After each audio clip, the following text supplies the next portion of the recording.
Assalamualaikum warahmatullahi wabarakatuh. Perkenalkan, nama saya Dimas Tri Utomo dengan NIM R1C123006, Prodi Teknik Geologi, Fakultas Matematika dan Ilmu Pengetahuan Alam, Universitas Al-Waluyo. Di sini saya akan mempresentasikan tugas mata kuliah paleontologi sebagai tugas ujian akhir semester oleh dosen pengampu Bapak Isman Saleh, STMT. Adapun daftar materi dalam presentasi ini yang pertama yaitu jenis-jenis fosil dan proses pemfosilan, yang kedua yaitu kegunaan fosil, dan yang ketiga contoh-contoh fosil dari filum arthropoda dan echinodermata. Baik, yang pertama jenis-jenis fosil dan proses pemfosilan. Sebelum kita melangkah ke jenis-jenis fosil dan proses pemfosilan, terlebih dahulu kita harus mengetahui apa itu fosil. Jadi fosil adalah sisa-sisa jejak atau bekas organisme yang pernah hidup di masa lampau yang terawetkan secara alami dalam batuan. Batuan yang dimaksud di sini adalah batuan sedimen. Jadi fosil itu banyak ditemukan dalam batuan sedimen. Pasti teman-teman bertanya, kenapa fosil hanya terdapat pada batuan sedimen, tidak terdapat pada batuan buku ataupun batuan metamorf. Jadi penyebab tidak ditemukan fosil pada batuan metamorf ataupun batuan buku itu disebabkan proses pembentukan masing-masing kedua batuan tersebut. Jadi yang pertama itu batuan buku. Kenapa fosil tidak dapat ditemukan pada batuan buku? Batuan buku itu terbentuk dari magma atau lava yang mengalami pendinginan dan pembekuan. Em, Proses ini tidak memungkinkan keberadaan fosil karena yang pertama yaitu suhu sangat tinggi. Panas dari magma atau lava akan menghancurkan sisa organisme sebelum bisa mengalami fosilisasi. Yang kedua yaitu tidak ada proses pengendapan. Fosil terbentuk dalam lingkungan pengendapan yang tenang, sementara batuan buku terbentuk dari proses kristalisasi magma yang tidak memiliki lingkungan yang mendukung pengawetan organisme. Yang ketiga yaitu karena tidak ada ruang untuk fosil. Jadi struktur kristal batuan buku cenderung rapat dan tidak memiliki rongga untuk menyimpan jejak organisme. Yang kedua yaitu batuan metamorf. Kenapa fosil tidak terdapat pada batuan metamorf? Karena batuan metamorf itu berasal dari perubahan batuan sebelumnya, baik batuan sedimen maupun batuan beku, akibat tekanan dan suhu tinggi di dalam kerak bumi. Jika ada fosil dalam batuan sedimen yang mengalami metamorfisme, maka fosil tersebut akan hilang atau terdistorsi. Karena yang pertama suhu dan tekanan tinggi. Proses metamorfisme bisa mencapai ratusan hingga ribuan derajat Celcius dan tekanan sangat tinggi yang dapat merusak atau mengubah struktur fosil secara signifikan. Yang kedua yaitu karena rekristalisasi mineral. Jadi batuan metamorf mengalami perubahan mineralogi yang menyebabkan fosil kehilangan bentuk aslinya. Yang ketiga itu karena deformasi dan lipatan. Banyak batuan metamorf mengalami gaya tektonik yang kuat, menyebabkan fosil terhancurkan atau tidak dikenali lagi. Yang ketiga itu pada batuan sedimen. Kenapa fosil banyak ditemukan pada batuan sedimen? Karena batuan sedimen terbentuk dari hasil pengendapan material yang berasal dari batuan lain yang mengalami pelapukan dan erosi. Proses ini umumnya terjadi di lingkungan yang relatif tenang, seperti dasar laut, danau, sungai, atau rawa, yang memungkinkan organisme mati tertimbun perlahan tanpa mengalami perusakan yang ekstrim.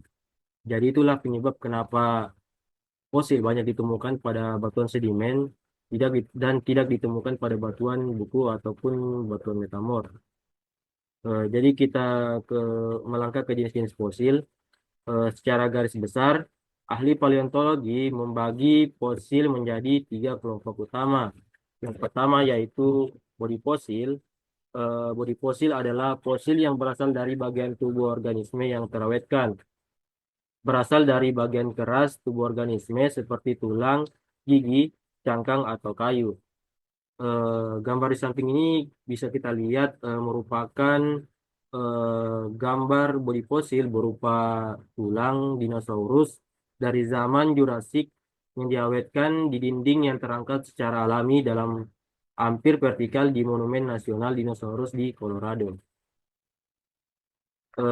Selanjutnya ini juga merupakan gambar bodi fosil. Yang sebelah kiri ini merupakan bodi fosil berupa cangkang siput Turritella dari formasi Gatun Yosemite di Panama. Dan yang sebelah kanan ini merupakan juga bodi fosil berupa fosil daun tanaman yang telah terkarbonisasi dari pohon sycamore atau platanus dari formasi Green River Yosen dan dipamerkan di Utah Field House di Natural History di Pernauta. Ini juga merupakan bodi fosil berupa cangkang kerang yang merupakan Bivalvea. Kemudian yang kedua yaitu jenis fosil fosil jejak atau biasa kita sebut yaitu teres fosil.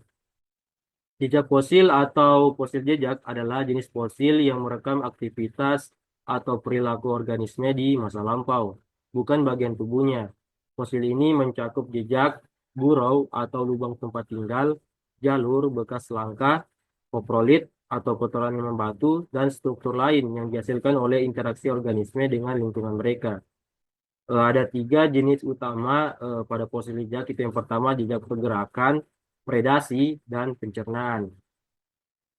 Baik, yang pertama itu jejak pergerakan. Jejak pergerakan adalah struktur atau pola yang ditinggalkan oleh organisme saat bergerak di permukaan sedimen lunak, seperti pasir atau lumpur. Setelah organisme bergerak, jejak ini dapat terkubur oleh sedimen lain, mengeras dan akhirnya terfosilkan. Ini di gambar di bawah ini merupakan jejak pergerakan yang merupakan jejak kaki dinosaurus dari zaman Jurassik dipajang di seni hal di kampus Universitas Cornell. Bisa kita lihat ini gambar ini jejak kakinya, jejak kaki dinosaurus. Ini. Kemudian gambar di sampingnya juga merupakan gambar jejak pergerakan yang merupakan spesimen jejak pergerakan fosil dari Zoopicus dari koleksi Lembaga Penelitian Paleontologi Itaca di New York. Nah, Zoopicus itu merupakan cacing. Selanjutnya itu jejak pemberian makanan atau bisa kita sebut predasi. Fosil jejak makanan biasanya bersifat predator. Fosil ini penting karena memberikan catatan interaksi ekologi purba antara spesies, serta menunjukkan bagaimana interaksi ini mungkin telah berubah seiring waktu. Beberapa siput modern, terutama Natisida dan Murisida, menyerang mangsanya. Yang diserang itu biasanya Bivalvea atau sifat lainnya, dengan terlebih dahulu mengobor lubang pada cangkangnya. Ahli paleontologi biasanya menemukan lubang serupa pada cangkang fosil yang memungkinkan mereka berasumsi bahwa jenis predator yang sama membuat lubang tersebut di masa lalu. Asumsi ini diperkuat oleh fakta bahwa cangkang predator itu sendiri sering ditemukan di endapan yang sama. Gambar di bawah ini merupakan cangkang Bivalvea yang di terdapat lubang yang merupakan hasil dari predator, dan yang sebelahnya juga ini merupakan cangkang gastropoda. Bisa kita lihat ini terdapat keretakan-retakan.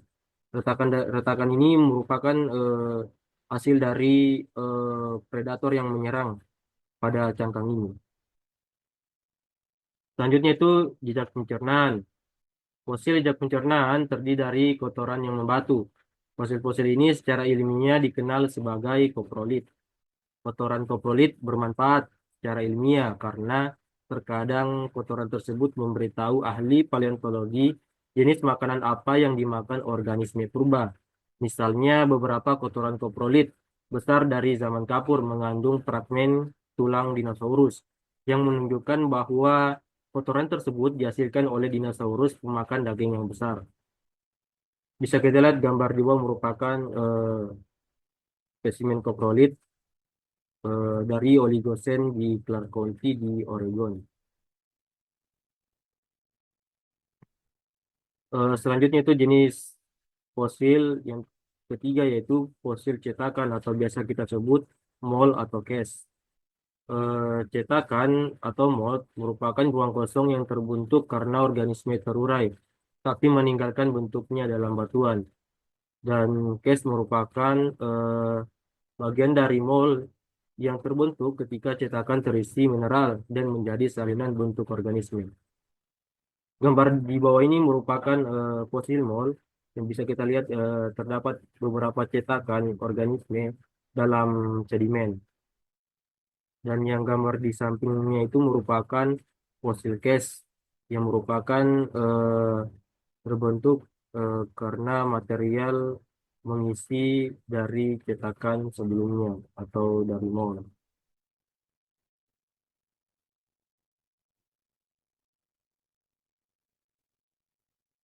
Materi selanjutnya itu proses pemfosilan.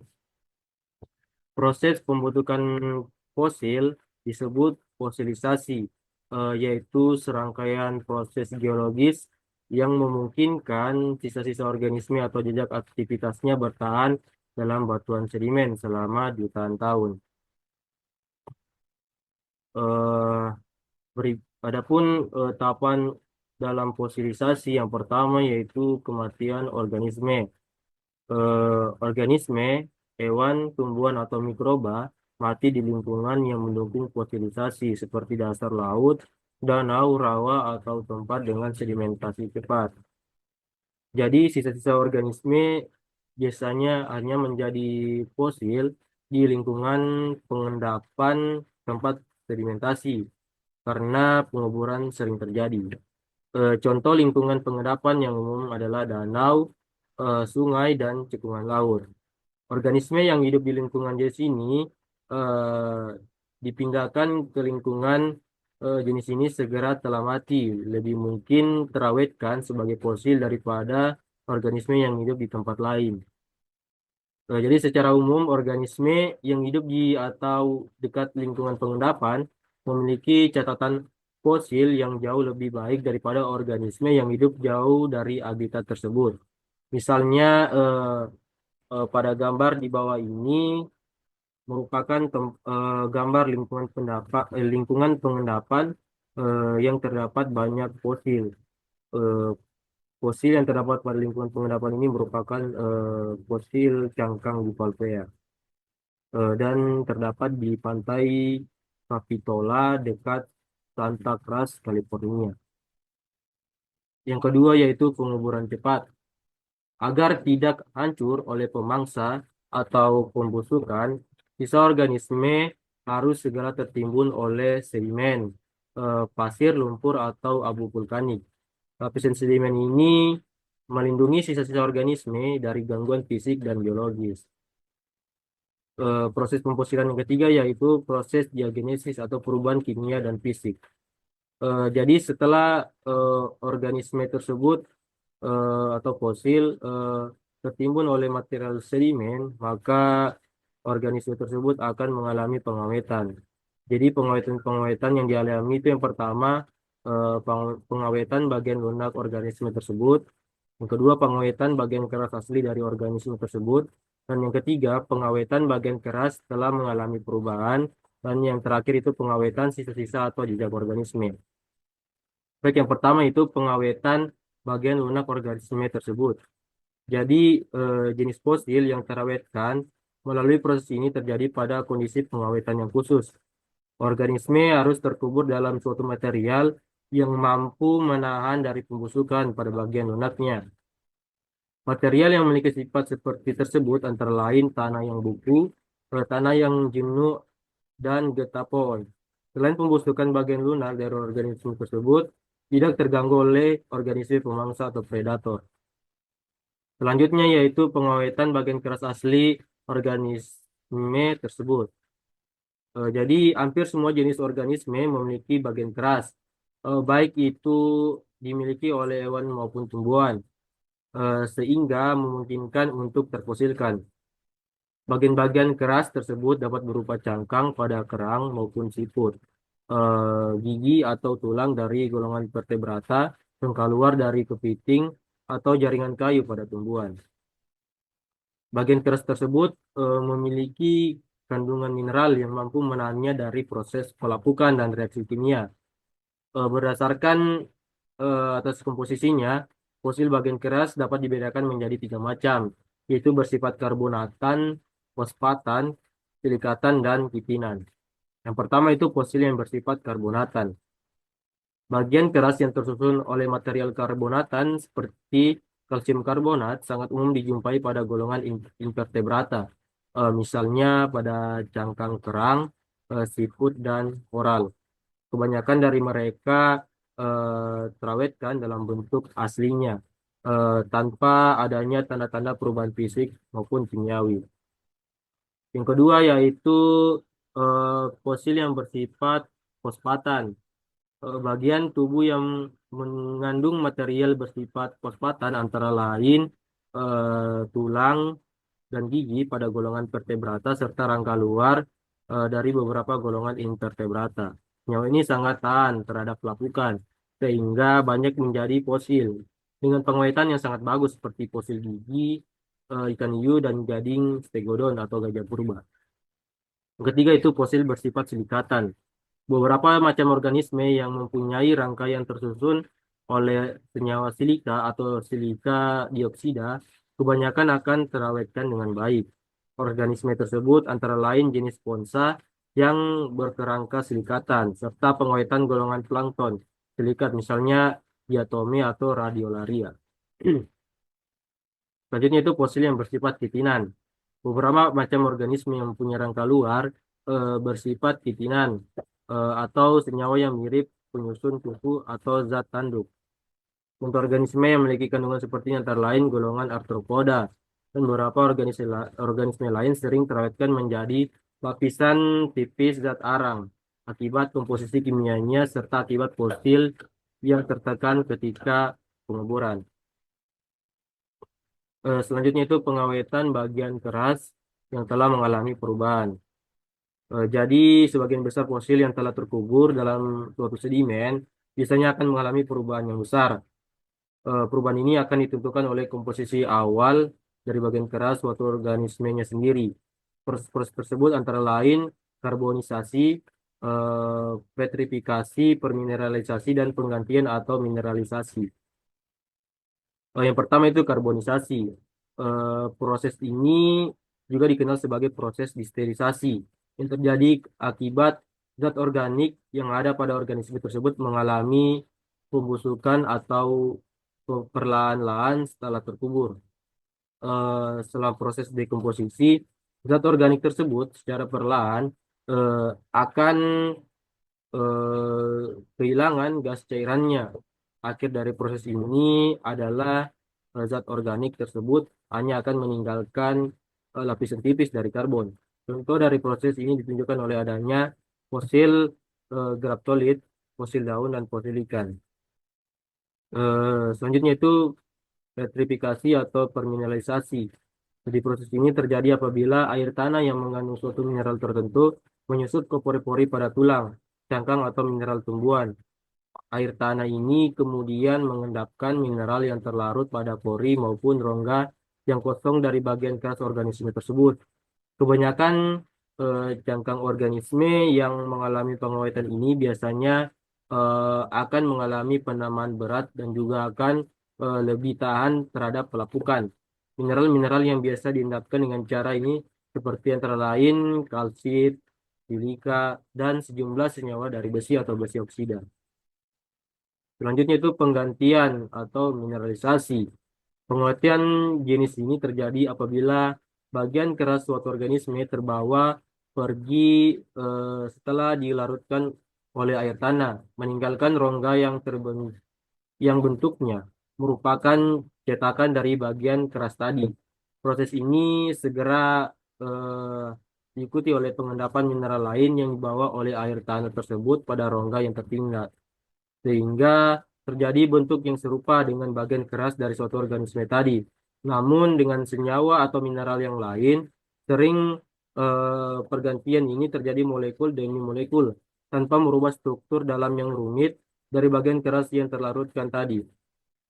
Proses tersebut sering disebut dengan proses histometabasis. seperti yang ditunjukkan oleh kayu yang terkorosi. Selanjutnya proses diagenis selanjutnya itu pengawetan eh, sisa sisa atau jejak organisme. Jadi pengawetan sisa-sisa atau jejak organisme itu biasa disebut pengawetan tapak atau jejak atau sisa organisme. Terdapat seperti yang saya jelaskan sebelumnya itu pada pengawetan sisa-sisa atau jejak organisme itu berupa jejak organisme seperti mol, gas, dan lainnya. Selanjutnya materi selanjutnya itu kegunaan fosil. Jadi fosil banyak memiliki kegunaan, diantaranya yang pertama yaitu fosil sebagai petunjuk usia batuan. Fosil membantu menentukan usia relatif batuan. Eh, Fosil indeks digunakan dalam geostratigrafi untuk mengkorelasikan umur lapisan batuan di berbagai lokasi. Contohnya ammonite sebagai fosil indeks di periode Jurassik. Bisa kita lihat gambar di bawah ini merupakan diagram eh, fosil indeks sebagai petunjuk usia batuan. Selanjutnya itu fosil sebagai bukti evolusi. Fosil menunjukkan perubahan spesies dari waktu ke waktu, membantu dalam rekonstruksi sejarah kehidupan dan hubungan antar spesies. Contohnya itu fosil Archaeopteryx sebagai bentuk peralihan dari dinosaurus ke burung. Bisa kita lihat gambar di bawah ini merupakan evolusi dari dinosaurus hingga menjadi burung saat ini. Selanjutnya kegunaannya itu fosil untuk rekonstruksi lingkungan masa lalu. Fosil mikroorganisme seperti foraminifera atau radiolaria digunakan untuk merekonstruksi suhu dan salinitas laut purba. Fosil tumbuhan serbuk sari membantu memahami perubahan iklim dari masa ke masa. Contohnya itu fosil kayu membantu menunjukkan hutan purba. Selanjutnya itu fosil dalam eksplorasi minyak dan batu bara. Fosil foraminifera dan nanoplankton membantu menentukan lingkungan pengendapan batuan reservoir minyak bumi. Fosil tumbuhan purba juga menunjukkan keberadaan batu bara. Selanjutnya itu fosil dalam ilmu kedokteran dan bioteknologi. Jadi fosil juga berguna dalam bidang ini, seperti fosil mikroba purba membantu penelitian asal-usul kehidupan dan pencarian senyawa obat baru. Selanjutnya itu fosil dalam arkeologi dan sejarah manusia. Jadi fosil juga eh, berfungsi dalam bidang arkeologi, sejarah manusia. Fosil seperti fosil manusia purba membantu memahami migrasi dan evolusi manusia. Contohnya itu Homo erectus dari Sangiran. Baik, materi selanjutnya yaitu contoh-contoh fosil dari filum arthropoda dan echinodermata. Baik, yang pertama yaitu filum echinodermata. Jadi filum echinodermata adalah filum hewan laut yang memiliki ciri khas berupa tubuh, simetri radial, dan sistem ambulakral untuk pergerakan dan pertukaran zatnya. Nama Echinodermata itu berasal dari bahasa Yunani yaitu echinos yang berarti duri dan derma itu yang berarti kulit. Jadi jika digabung kata-katanya itu berarti kulit berduri. Bisa kita katakan itu filum Echinodermata merupakan hewan laut yang memiliki kulit berduri. Baik, yang pertama itu contoh fosilnya itu yang pada kelas Asteroidea.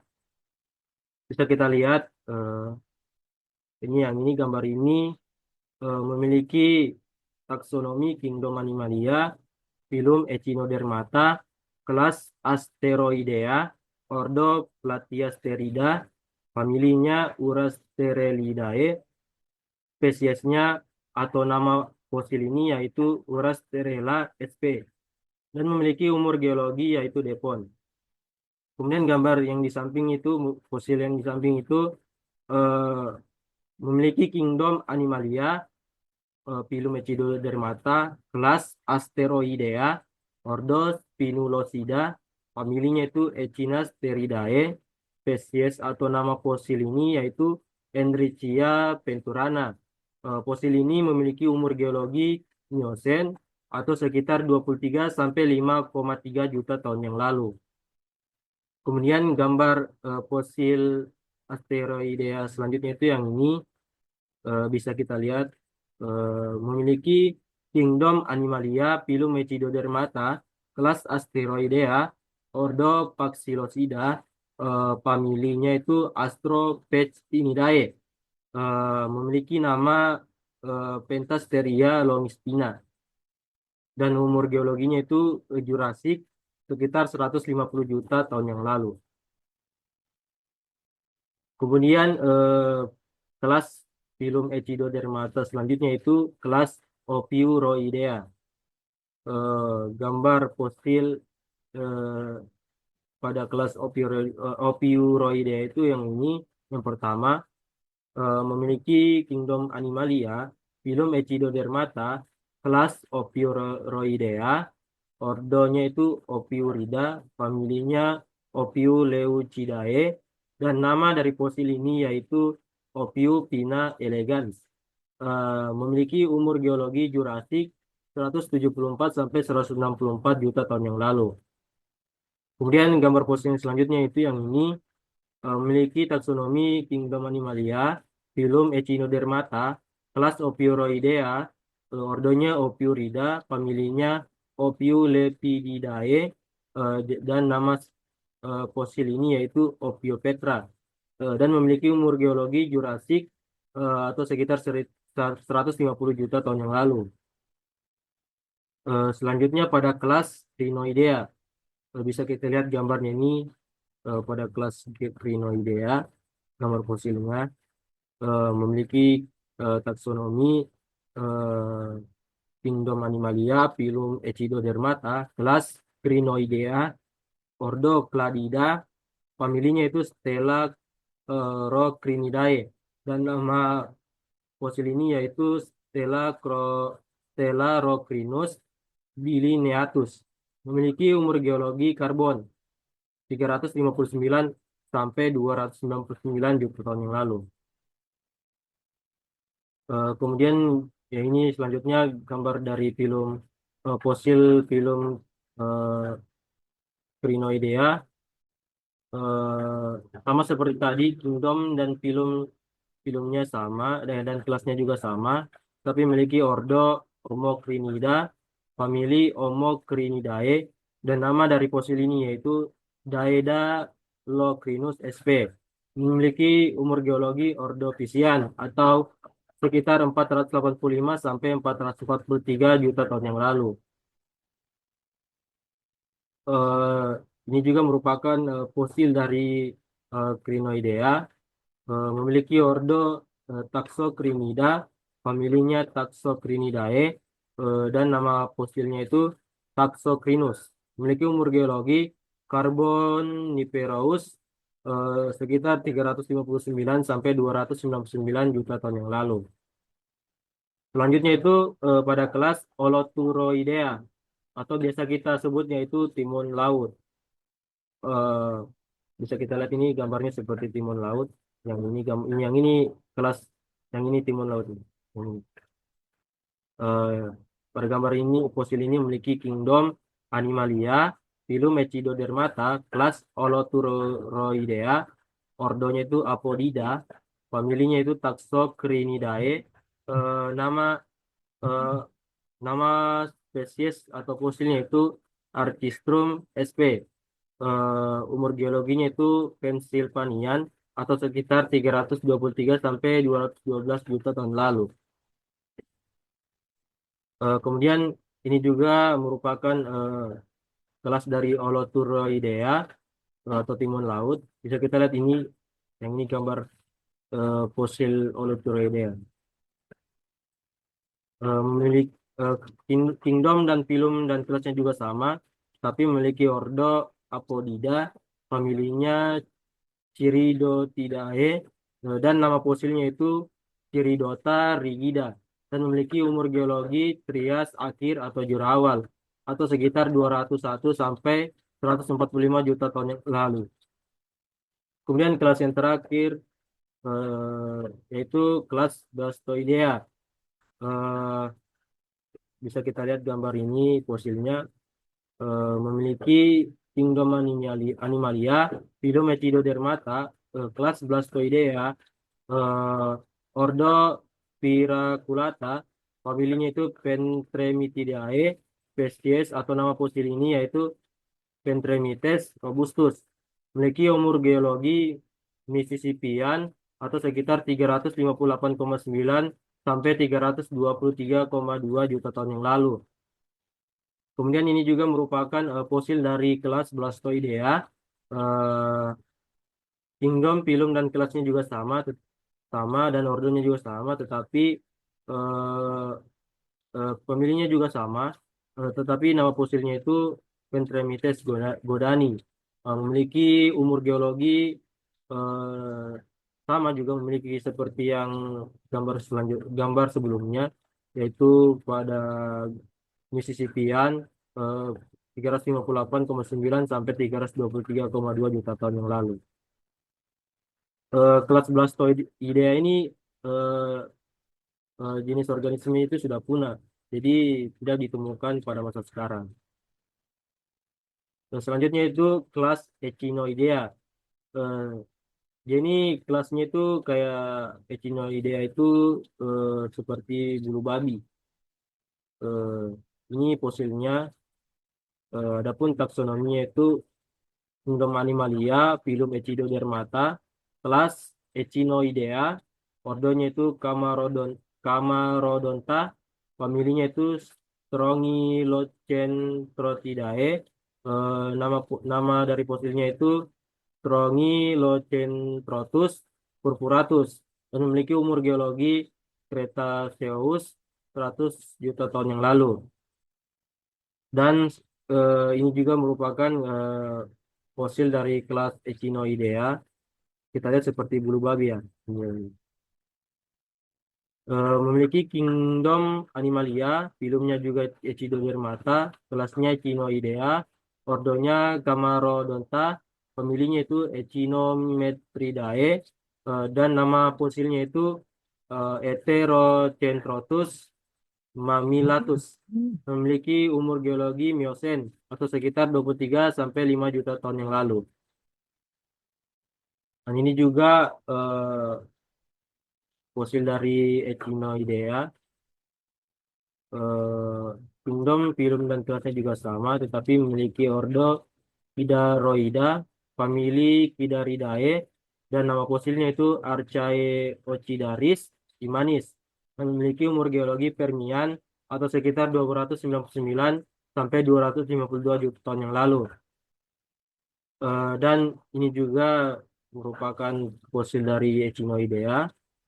Kingdom, phylum, kelas, dan ordonya juga sama, tetapi pemilihnya itu Echinometridae, dan nama fosilnya itu Pimosoma texanum, dan memiliki umur geologi itu Cretaceous sekitar 145 sampai 66 juta tahun yang lalu.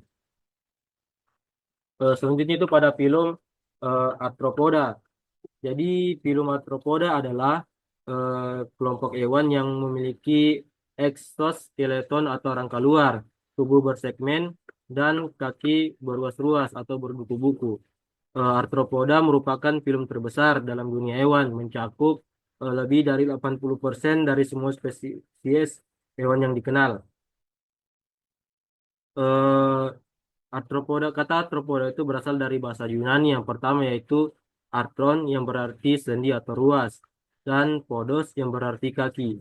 Jadi arthropoda secara harfiah berarti hewan berkaki beruas atau hewan dengan kaki bersendi, yang sesuai dengan ciri khas kelompok ini, yaitu memiliki kaki yang bersegmen dan dapat bergerak dengan fleksibel.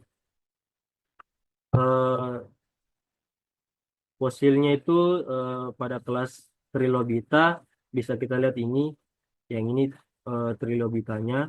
pada batuan sedimen. Memiliki taksonomi Kingdom Animalia, filum Arthropoda, kelas Trilobita, ordonya itu Pachypida, familinya Dalmanitidae, spesiesnya itu Dalmanites sp, dan memiliki umur geologi Kambrian sampai Permian atau sekitar 520 sampai 250 juta tahun yang lalu. Yang kedua itu eh, fosil Trilobita yang kedua, yang ini. eh, Kingdom film kelas ordonya sama tetapi memiliki famili Calimenidae dan nama fosilnya itu Lexicalimene meki dan memiliki umur geologi Ordovisian atau sekitar 450 sampai 443 juta tahun yang lalu. Selanjutnya itu pada kelas Merostomata. Bisa kita lihat ini seperti ikan tapi memiliki antena.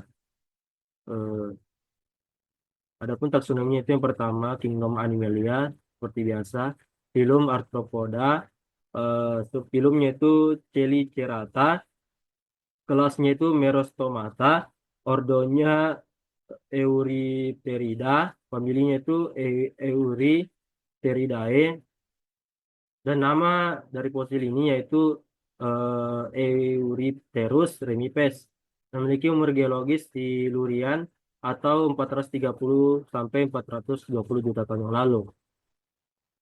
Dan kemudian pada kelas insekta, fosilnya yang ini eh, memiliki Kingdom Animalia, filum Arthropoda, subfilum Hexapoda, kelasnya insekta, ordonya Balatodea, familinya Milatridae, dan nama dari fosil ini yaitu Promilacris opalis, dan memiliki umur geologi Cretaceous 100 sampai 65 juta tahun yang lalu.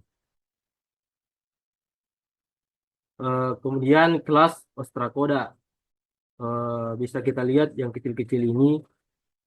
Ostracoda itu bisa kita lihat pada menggunakan mikroskop karena tubuhnya itu sangat kecil, tidak bisa dilihat secara mata langsung. Dia itu memiliki Kingdom Animalia, filum Arthropoda, subfilum Crustacea, kelas Ostracoda, ordo Podocypida, familinya Polychopidae, spesiesnya atau nama fosilnya itu Polychope sp, yang memiliki umur geologi Cretaceous atau sekitar 66 juta tahun yang lalu.